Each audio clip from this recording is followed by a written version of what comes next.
Some of the aggravation that we have with technology is when we are bothered by others. And in this context, I'm referring to spam text messages, spam emails, and spam phone calls. In this video, I want to show you some tactics that you want to learn to use, and furthermore, you may want to share this with the seniors that you help take care of and help them with their technology. But you're going to want to understand these tactics so that you can better manage and or reduce the amount of bother that we get from spammers, again, via text, email, and phone. But before I show you how to do this, if these videos are helpful to you in any way, if they're beneficial in any way, do me a favor and like the video so that Google knows that you got some value from it. And if you have any question about any of this stuff, don't hesitate to comment on the video and ask me any question. I promise you I will answer your question, and in some cases I'll create a video to be very specific about that answer. So let's start with email. So first of all, if you get an email from people who are bothering you, do not respond back to them. If you think it's spam, if you think they have nefarious reasons for messaging you, don't comment to them, and actually you don't even really have to open the email. What you can do, and this is in Apple Mail, I use Apple Mail for all of my mail. I don't use the Gmail app. I could, but I like the Apple Mail better.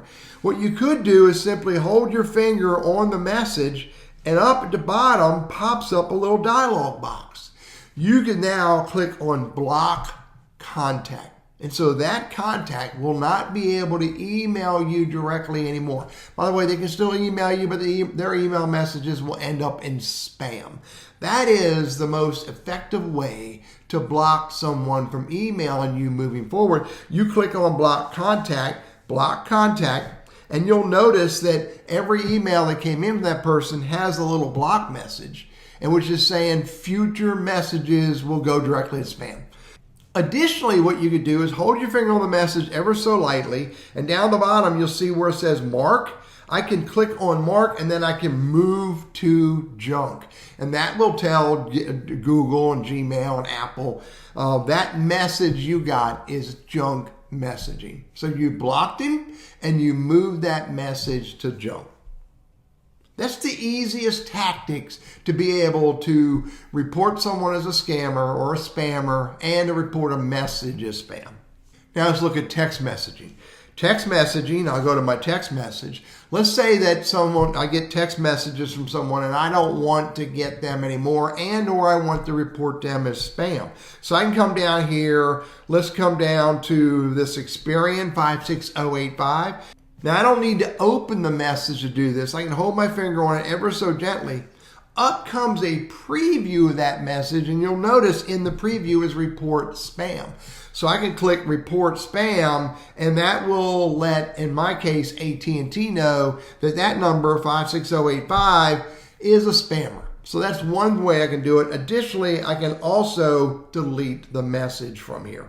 I just remembered that also with text messaging, you can click on the message, click on the number up top, whether it's a text number or a cell phone number. And when you click on that, you have the ability to block that contact in text messaging as well. And again, when you block that number, they will not be able to send you a text. They won't be able to call you, and if it's an email address, they won't be able to send you an email. Now, by the way, if you've engaged with the person in any way before, let's go find another one that I've engaged with. Let's use Henry, the beer den guy. If I hold my finger on that, I don't have the ability to report spam because I've engaged with him. But what I can do is hold my finger on it, open it up, hold my finger on the name or click on Henry, and at the bottom, I can block the contact. Once you've engaged with them, it's a little more difficult to report it as spam, but at the very least, I can block that contact so that that contact cannot call me, text me, and if I have his email address in there, he couldn't email me either. Again, it makes sense not to respond back to them. It makes sense not to reply back in any way, but simply go for the report spam and or go for the block option.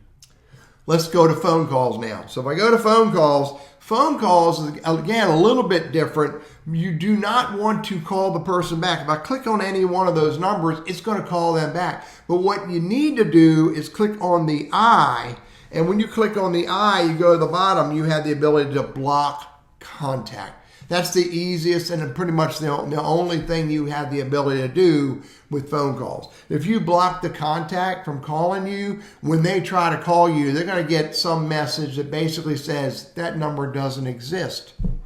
Again, you don't want to respond back to them. You don't want to reply stop. You don't want to call them back. You don't want to email or text them back. Instead, look for the options that allow you to report spam and to block those phone numbers, email addresses, and text messaging.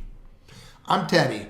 I'm all about helping you overcome the risks and the fears of using technology, and I hope this is helpful for you.